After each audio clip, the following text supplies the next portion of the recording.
By the way, before we jump into part 2, which is dealing with understanding love busters, that is on page 7. Page 7 is where we're going to be today.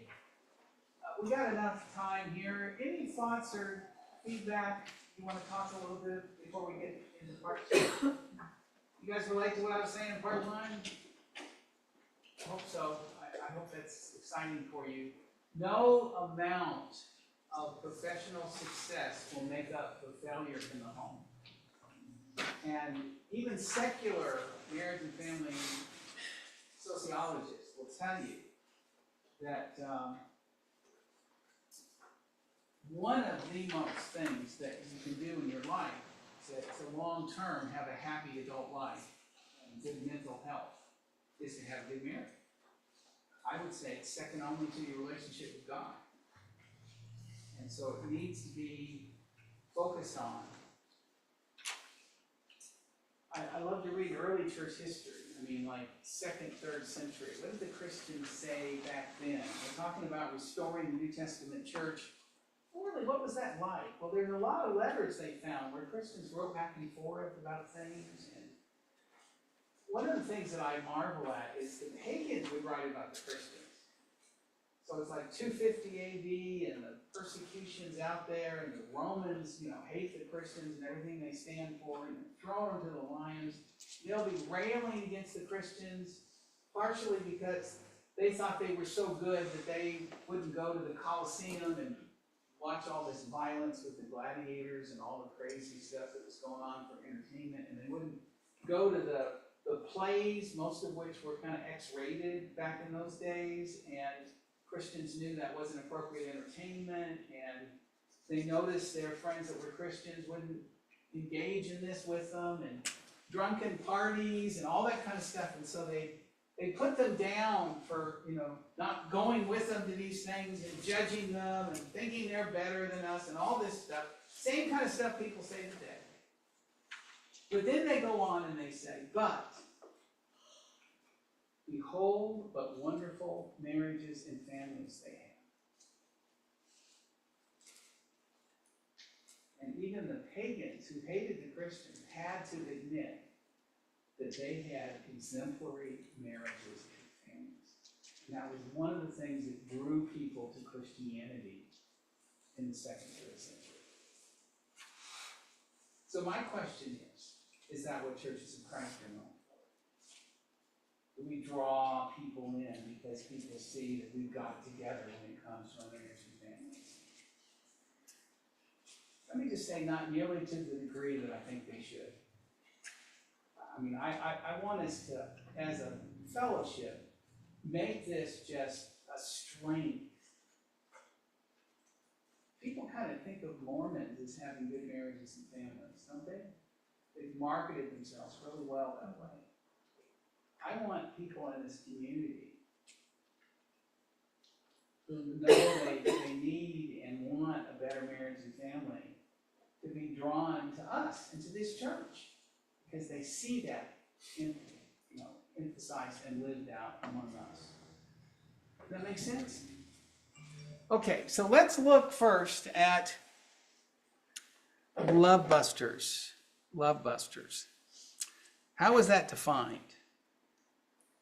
Well, Dr. Harley defines a love buster as a destructive marital habit, any repeated behavior of a spouse that causes the other to be unhappy or to withdraw love units. Now listen, we all at times are going to frustrate, annoy, and irritate each other. That's just being human. We're not talking about the occasional situation where this comes up. A love buster is a habitual pattern, like when I was dogging the pages of my wife's magazines, a habitual pattern that sort of dogs your steps and leads maybe sometimes even to some sort of dread, like somebody who loses their temper and yells, something like that. So that's a love buster. And Dr. Harley says, when negative acts are repeatable and predictable, love suffers great loss. Now, let me ask this question. We're talking about meeting needs and avoiding love busters. Which one of those two things do you think you need to deal with first?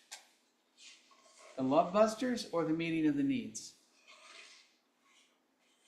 Well, hint, what are we dealing with first? Dealing with the love busters first.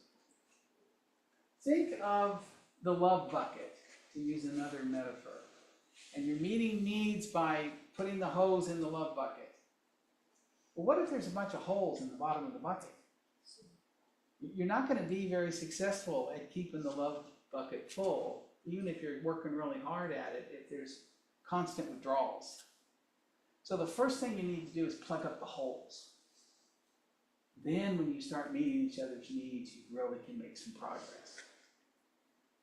That is such an important principle. And it shows you why identifying and trying to get rid of these love busters is critical. That's what you do first. You ask a couple, okay, now what are the things that bother you most about your spouse? What are the things that are causing hurt or difficulties? You identify and you stop love busters, because it's the love busters that create resentment and those walls that I just talked about that are such a great enemy in your relationship, this emotional divorce. And one of the pages of your 12-page primer, I've given you a little thing you can fill out that will help identify to what degree you've got some walls that are developing between the two of you. So take that when you get home if you're married and here today, and help identify what those walls might be. This is also demonstrated for us in Ephesians 6 and verse 4. In the parenting relationship. Remember, this doesn't just apply in marriage. These are in interpersonal relationships all over. He says, fathers, provoke not your children to wrath. And then secondly, but nurture them instead in the discipline and admonition of the Lord. So if you over-discipline for small offenses, if you are overly angry and harsh in your relationship with your children, what's that going to do? It's going to put up walls. And have you ever put your arms around a teenager and tried to, get them to be warm, and what do? Well, what does that mean? That probably at some point they've been provoked to wrath. They're sporting a tube, right? Now, can you teach them and nurture them if they're in that state? No, if they're turned off to you, you can't nurture them if there's walls up. So even in parenting, he says, provoke not your children to wrath. That's the first thing you do. You make sure you don't do that, then you'll be able to nurture them. Same thing's true in marriage. So, the first very common angry outburst that you need to deal with is, love buster you need to deal with is this angry outburst. This is where it is used as a way to punish or get back at the other party. This is dangerous, and it's usually accompanied with harshness and creates disrespect. One of the problems that comes with an angry outburst is usually there's yelling that happens. You might be making a point and maybe you raise your voice a little bit. I'm not talking about that. I'm talking about yelling that the other person sees as degrading. When I'm yelled at, I feel just really put down, and I'm not very cooperative when somebody starts yelling at me. I think an example of this is Job's wife. When poor Job has lost his children, his friends, his treasure, his health, all he has left is his wife. And instead of supporting him at a time when he needed it most, she says, I'm sure, with not a very nice tone of voice, basically, why don't you just give up? Why don't you just curse God and die? Do you still hold fast to your integrity? Now, we need to not be too hard on this woman, because she had also lost her friends and lost her children and lost her treasure. And and lost the health of her husband. So she's going through a lot here too. So I'll cut her some slack, but the point is, wow, that was a love buster. Can you imagine poor Job dealing with that? It's just overwhelming to me to even think about. But in spite of all that, he held his integrity.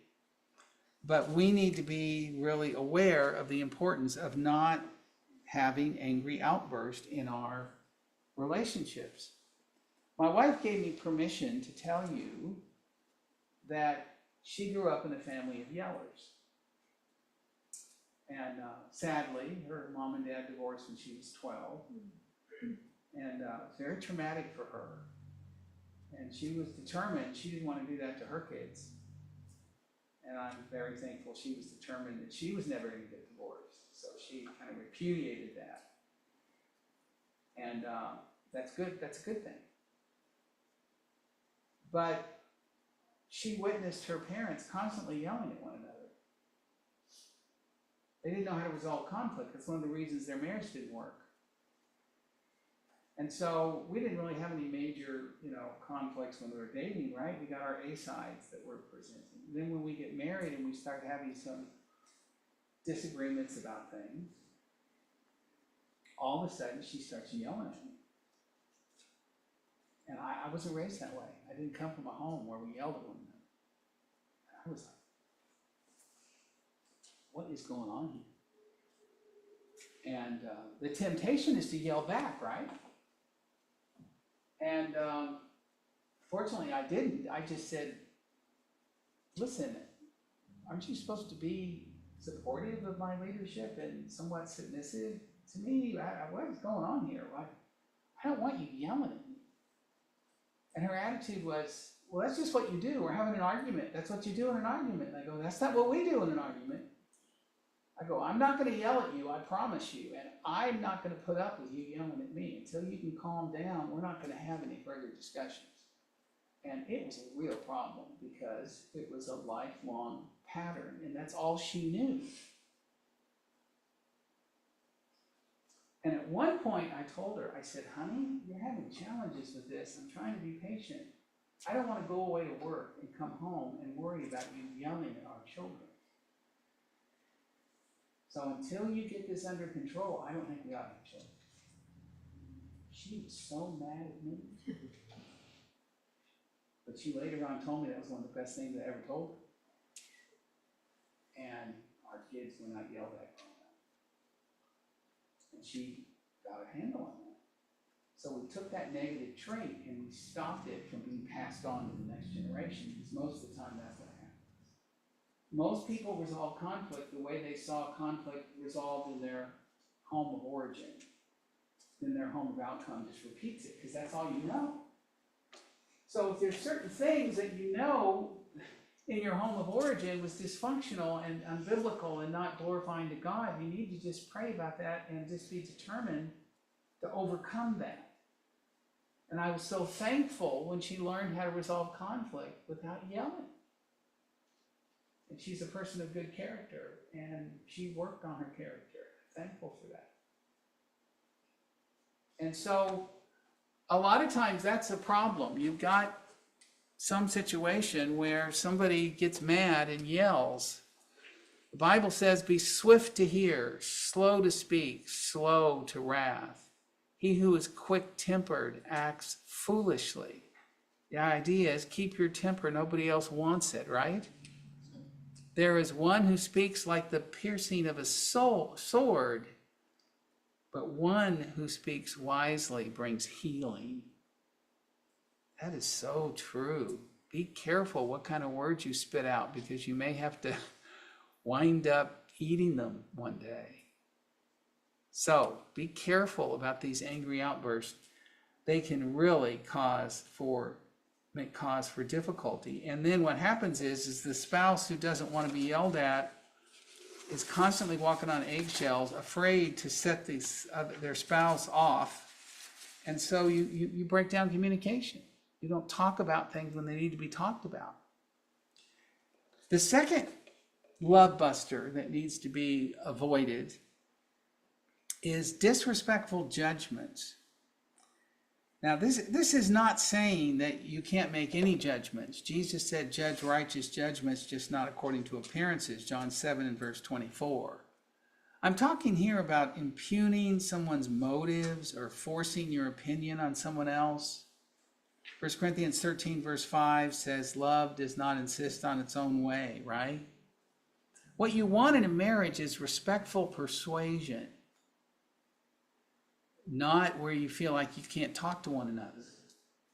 And one of the things that really hurts people's feelings is disrespectful judgments. No one likes a caustic critic. Dr. John Long, in his book, How to Avoid Physical Divorce by Avoiding Emotional Divorce, says that the day that your spouse becomes your biggest critic instead of your biggest fan is the day the bloom is off the rose. And so be open with one another, but make sure that you're not just constantly nitpicking at your spouse, because your spouse won't want to be around you. They won't feel acceptance. And avoid disrespectful judgments or put downs where you impose your values and put the other person down. If you had any taste, you would realize that tie doesn't match and looks terrible. Whoa. What's another way that could have been said without putting the other person down with a disrespectful judgment? How about, honey, do you think this tie would match better than this? Would you mind wearing this instead? I mean, that's cool. You don't have to go into this. If you had any taste, you ought to know better. Or if you were normal, you'd understand why you shouldn't squeeze the toothpaste from the top. You always do it from the bottom. It's amazing how many people differ on how to get toothpaste out of a toothpaste container. Amazing. But why did you have to say if you were normal? See, that's what's disrespectful. Or if it wasn't for your mother, you wouldn't have that hang up. You wouldn't feel that way. I mean, you start talking about somebody's mother, I mean, those are fighting words, right? Both successful and unsuccessful couples argue, but unsuccessful couples hit below the belt and say things that are hurtful and disrespectful. These things are viewed as rude and arrogant, and as I said, hurtful. All right. The next is annoying behaviors. And this is where you are doing something that irritates the other party. I love Proverbs 27, verse 34. If someone blesses his friend with a loud voice early in the morning, it will be taken as a curse. One translation says it's like vinegar in the eye or smoke in the eyes. In other words, it's such an irritant. Have you ever noticed how mourning doves love to put down night owls? And, well, roll that beautiful bean, come on, get up. You know, they go on, and the poor person didn't get to bed till late, and they just want to sleep in a little bit. And it's annoying if someone does that. And Solomon talked about that 3,000 years ago.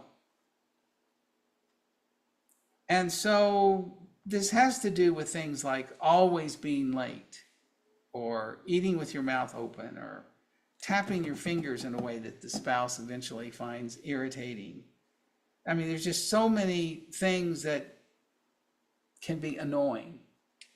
And these annoying behaviors do matter because they irritate the other party, and it's something that happens consistently. I know one fellow would come home from work and he'd almost always take a nap. He'd fall asleep on the couch and he snored, and his mouth would fall open, and his wife would come home and find him on the couch snoring with his mouth open. And it just was not a pretty sight. And then in counseling, the husband said, do you mean I'm just coming home and after a hard day at work, I want to take a little nap and I don't even know it? I'm unconscious and I'm making withdrawals from my wife's love bank? And I said, that's exactly what I'm telling you. Well, how am I supposed to stop that? I said, I don't know. Why don't you take a nap upstairs out of her sight? Maybe that'll solve the problem.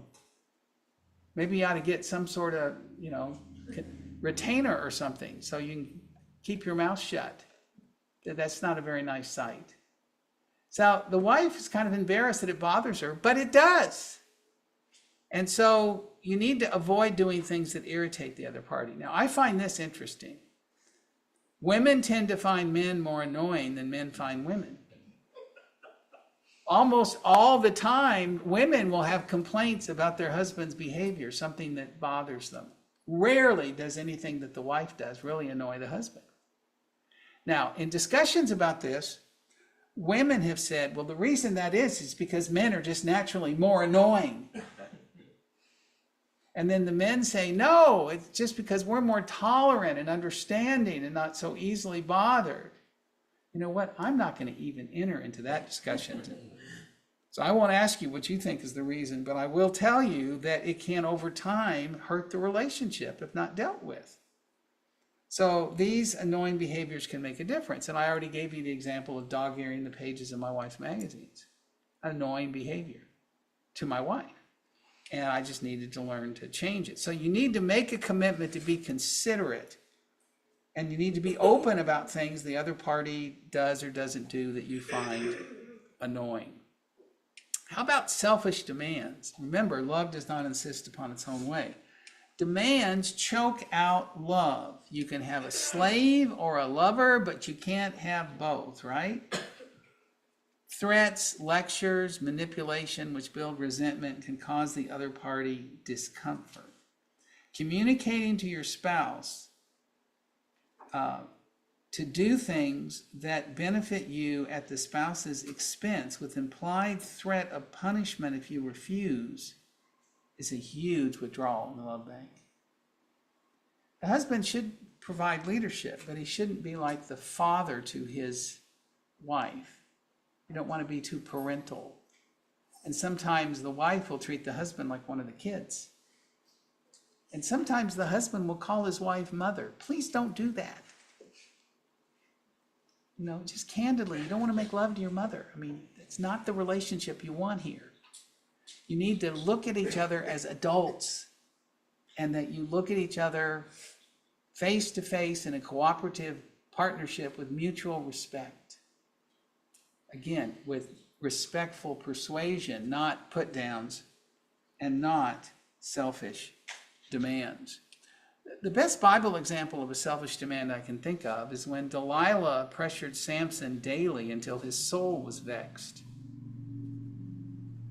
I have a sermon I preach about Samson. I call it Strong but Stupid.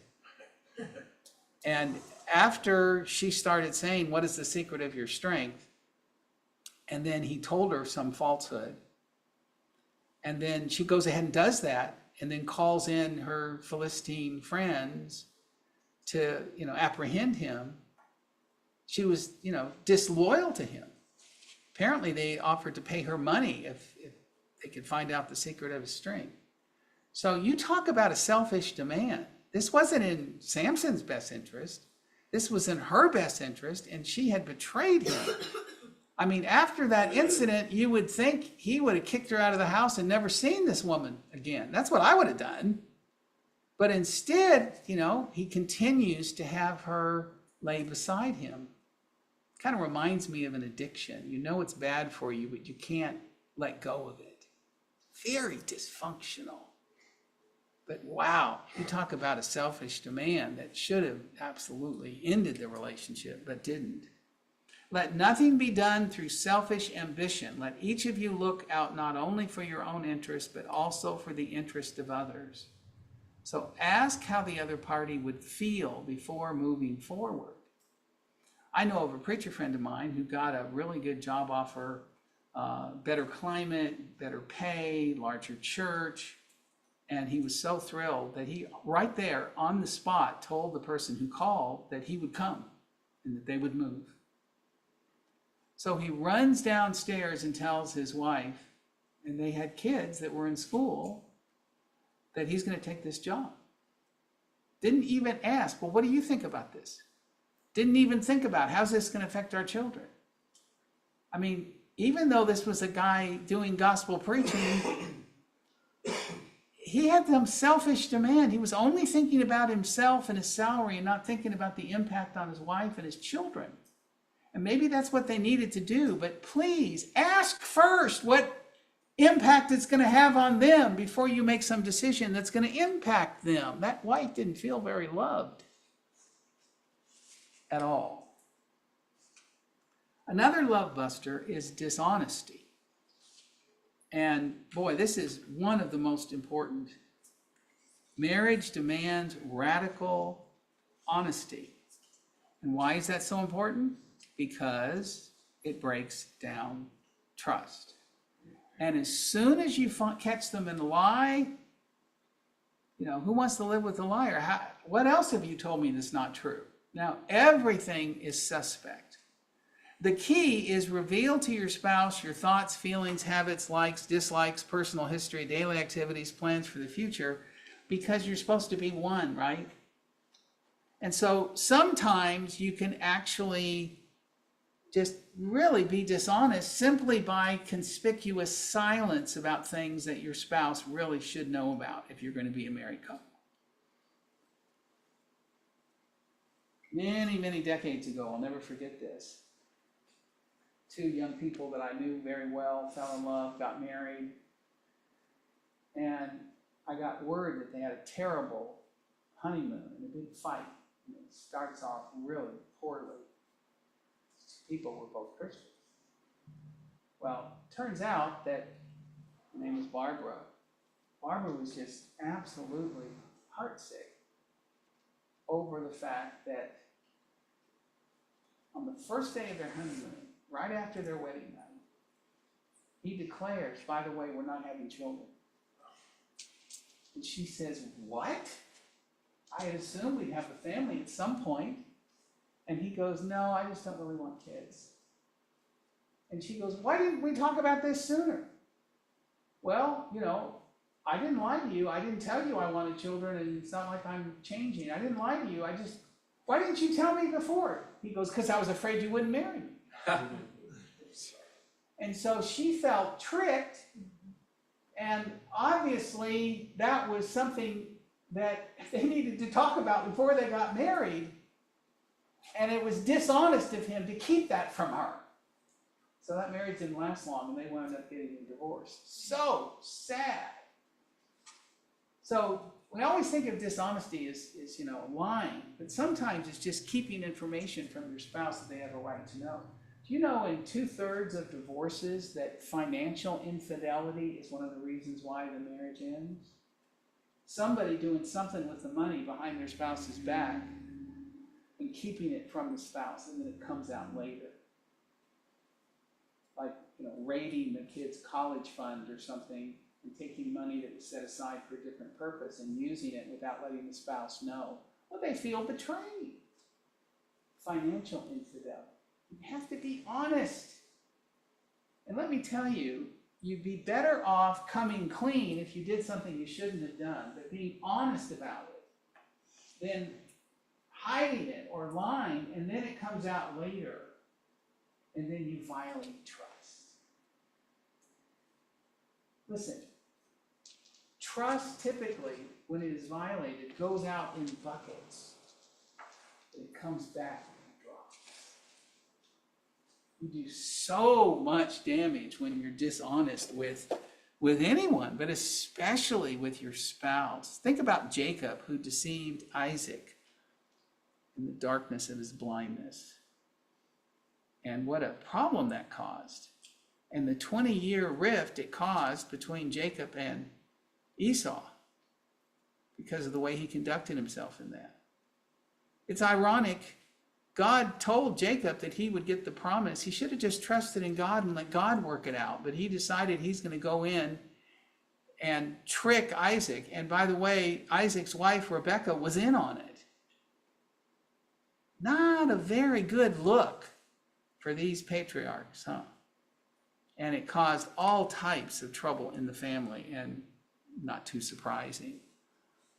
There's so many verses about this. Ephesians 5, verse 25, therefore, putting away lying, each one speak truth Colossians 3:9, do not lie to one another. Apparently it was a problem in the church at Colossae. It says, don't do that. And one of my children's earliest memory verses was Proverbs 12:22. Lying is an abomination to Jehovah, but those who deal truthfully are his delight. So be radically honest and forthcoming.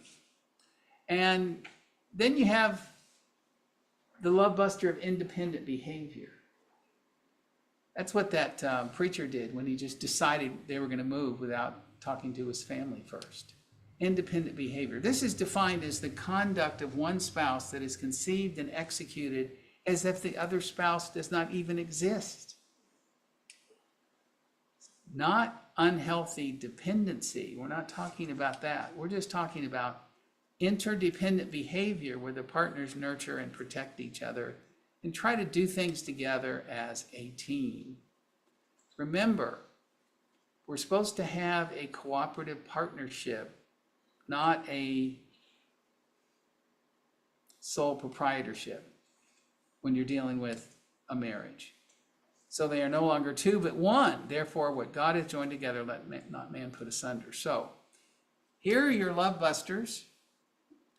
These are the things that you need to avoid first and foremost. And so the first thing I do is I'll describe what these are, and then I'll turn to this page in the handout. I'm not sure what page that is. I think it's page 9. Rating his or her love busters. So I want you to go home and ask your spouse on a scale of like 1 to 5 to rate these and to decide, which ones are a problem and which ones do we need to work on. And it may be that some of them are not a problem. Great, then just put a 0. But figure out what are the love busters that happen. What are some of your pet peeves, that kind of thing, and have open discussion about it. Because romantic love is the victim when these love busters occur. It's hard to really feel close and passionate and loving with someone who continually has angry outbursts and yells at you. The woman especially feels hurt, puts up a wall, and has no interest in sex because she feels violated. Romantic love is the victim. Love deposits will not be received as long as there's walls up. Think of these nice things you do later. You offend your wife, you say something you shouldn't do, so you come home with flowers. Flowers is not going to help. She wants an apology. She wants to have that hurt acknowledged and some request for forgiveness, and then she wants you to bring forth fruits of righteousness to show that it's not going to happen again. Then maybe she'll want some flowers. But it's almost like you have these Cupid arrows that go up against this wall and it just falls down. It just hits the wall and falls down. You're not going to let love deposits in if the wall's up because you've been hurt. A few major withdrawals can undo scores of prior deposits. One of the reasons why a lot of marriages fail if there's substance abuse is because how can you have a spouse who's constantly getting drunk, and then maybe he's a mad drunk and he comes home and he's just not the same and he says awful things and you can't count on him? Who wants to be married to somebody like that? I mean, that's really tough. So those love busters have to be overcome. Here are 7 quick tips for overcoming love busters. Be committed and yet have patience. It takes time. And by the way, do one at a time.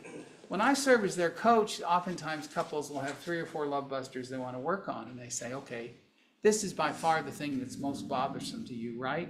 The wife will say, or the husband, yes. Okay, we need to work on that first. If you try to work on too many at once, it's overwhelming. It's expecting too much. One at a time. Get that where you've got a new habit and it's no longer an issue, then go to number 2. Then go to number 3. You've got to deal with the love busters before you deal with meeting each other's needs. And identify the why.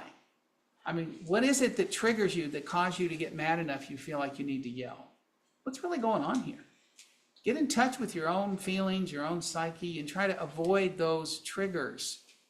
whatever they may be, so you can overcome the love buster better. And develop alternative behaviors. I call these righteous substitutes.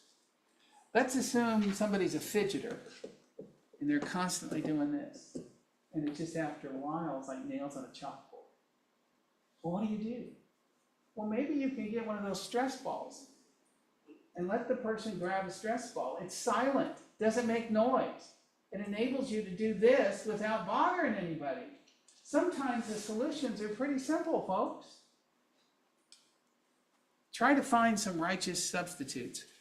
And ask your mate for a weekly evaluation. So if I'm seeing somebody regularly, I'll say, okay, how the love busters doing? How you doing? Let's talk about it. Don't give up and don't expect your spouse to be perfect.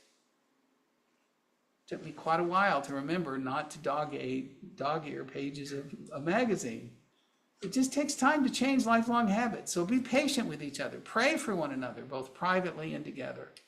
What is the key? Both must communicate clearly without being defensive. By the way, another thing that makes this easier is usually it's not one-sided. Both have got love busters and both have got things they need to work on. So you need to be patient as you help your spouse work on her thing as you work on your thing, right? And use the Rate Your Mates form that I've got in here as a means to bring this to the service and talk about it. Each spouse must really listen and develop new habits because love's first task is to listen. If you're going to have a happy marriage, you have to first learn to care for, meet the spouse's needs, and protect each other in practical ways. No amount of money or professional achievement will make up for failure in the home. And so it's worth doing this if we're going to actually give glory to God and develop a reputation for having exemplary marriages and families. Marriages that truly work based upon God's principles. Okay, those are the love busters. Let's talk about this. What are your thoughts? You ever thought about the love bucket and the holes, and the love busters punch the holes, and why it makes sense to plug that up first, right? Yes. Yes, Brent. my thought on that is, and you maybe as a professor will be familiar with this, there's two types of ways you learn things, inductive learning and deductive. Mm-hmm.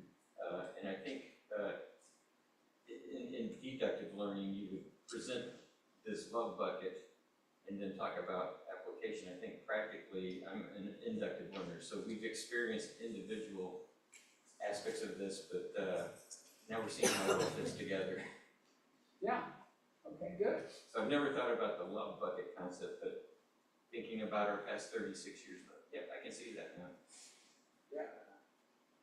Well, I was talking to your sweet wife about your marriage, and she said, it's not that we're each other's soulmate. We understand that there's not one person that's meant for each other in this world of 8 billion people. We have a really good marriage because we both rolled up our sleeves and worked at it. Right? And that's so true. A lot of people don't want to hear that. They want to hear that marriage is work. But anything that's worthwhile takes effort. Your discipleship in Christ takes effort, right? But it is so worth it. And the dividends just pay such wonderful, wonderful dividends. And in fact, you're dedicating your Saturday, a big chunk of it to this, lets me know you understand that. Yes, sir. I appreciate the call out that you had around continuously evaluating the love busters. I think early on in our marriage, we used to view love busters as you're being a good spouse when you learn to work around it and accept it, but you should do the opposite. Instead of ignoring this habit or something that someone's got going on, eventually it's going to push you over top or never let your marriage get to where it needs to get. And I think once we started just saying, hey, this bothers me, we need to talk about it, Yes. we had a much more healthier marriage. Right. I will say, though, there are times where you don't want to make an issue out of everything. choose your battles carefully, and there are times where you do need to just give each other grace.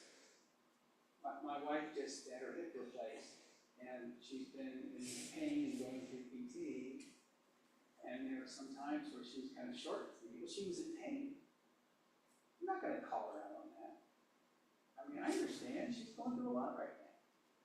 So the golden rule says, I would want her to give me some grace when I'm going through a tough time too, right? But one of the key precursors that lead to divorce is avoidance, because you don't feel like you can talk with each other anymore. And so you don't want to avoid the key issues. You want to make sure you talk about them, pray over them. If you're not praying with your spouse regularly, you're just missing out. Because there are times where he'll hear a parent pray, and she has those beautiful prayers, and she'll say things in her prayers afterwards. I'll say, I didn't know you felt that way. I didn't realize that was a concern of yours. But wow. And so it brings up things that you can pray to God about together. The most intimate thing you can do, I believe, is to pray together to God as a couple. And it will help you get rid of those walls. And, my wife and I, there were times where I would want something and she'd want something, and it's kind of like, we're like this. And then when we started praying, well, what does God want for us as a couple? What is God's will for us? And when we come to the same conclusion about that, well, that just changed everything. Because we're here to serve God, not just our own needs. Very, very important. And again, we're in a spiritual covenant to begin with, right? Okay. Let's take about 5 to 7 minutes, and then we'll have our final part 3 today. Thank you. You're always thinking about it. I'm bad.